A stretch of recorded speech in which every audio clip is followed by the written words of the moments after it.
The movies have always been a mix of artistry and business sense. While Adolf Zukor, Carl Laemmle, Jesse Lasky, William Fox, and Samuel Goldwyn were building entertainment empires, D.W. Griffith was establishing himself as the industry's creative leader. With the 50th anniversary of the end of the Civil War approaching in 1915, movies about the bloody battles between North and South were increasing. Griffith began developing plans for the most ambitious and innovative of them all, The Birth of a Nation, based on The Klansman, a novel and play by ardent Southerner Thomas Dixon, Jr. Griffith was clearly a man with a big future. I look back now and I realize that although this seemed like a golden opportunity, it was also a recipe for disaster. Because anyone who put up front money for this picture without really knowing how an audience would take to it, would they line up? Would they buy reserved seats? Would they pay in advance? Would they sit still for 2 hours? It was a big question mark. Birth of a Nation, a big question mark.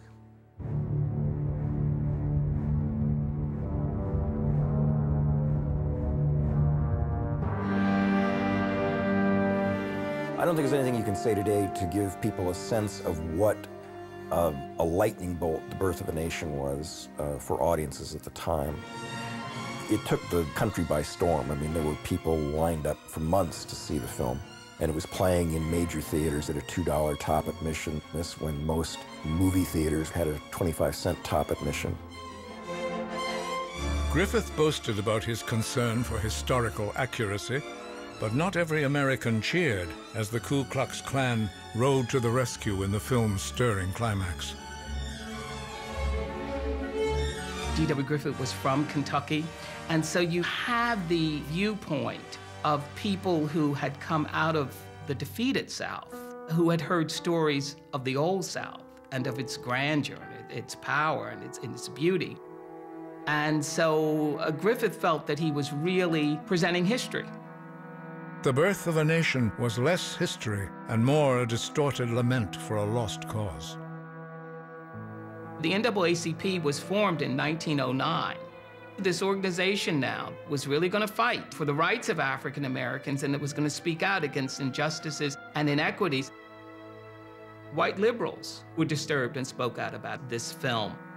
Jane Addams, the great social reformer at Hull House in Chicago, spoke out and wrote about this film. Rabbi Stephen Wise spoke out against the film. There were violent confrontations in Boston and calls to censor the film in cities such as Pittsburgh and Chicago, protesting the glorification of the Klan and degrading images of African Americans. I mean, these images are absolutely shocking, but they fit into this story and the case that D.W. Griffith was building, that these black men had to be controlled. They had to be put back into their place. All they could bring would be disorder and chaos.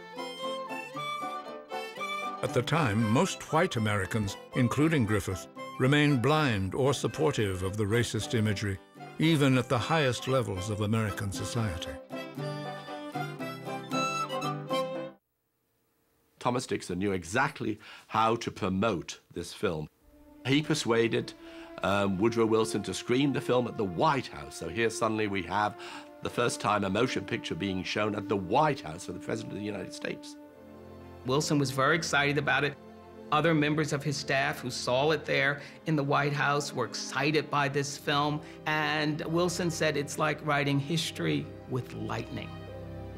Dixon then approached the U.S. Supreme Court. He knew that the head of the Supreme Court had been a member of the Klan. Dixon proudly reported the Chief Justice's admiration for Griffith's visually innovative representation of the war. But The Birth of a Nation was a success even without such claims of high-level support.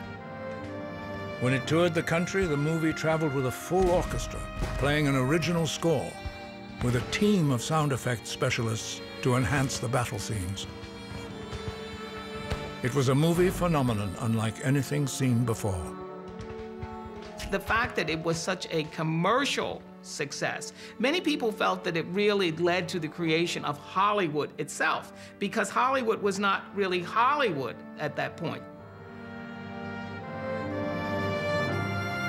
I think that in looking at Birth of a Nation today, we have to see its importance in the history of American movies, and also Griffith's position as this major American filmmaker who took movies in a new direction technically, and in the art of telling a story and telling it for a large audience.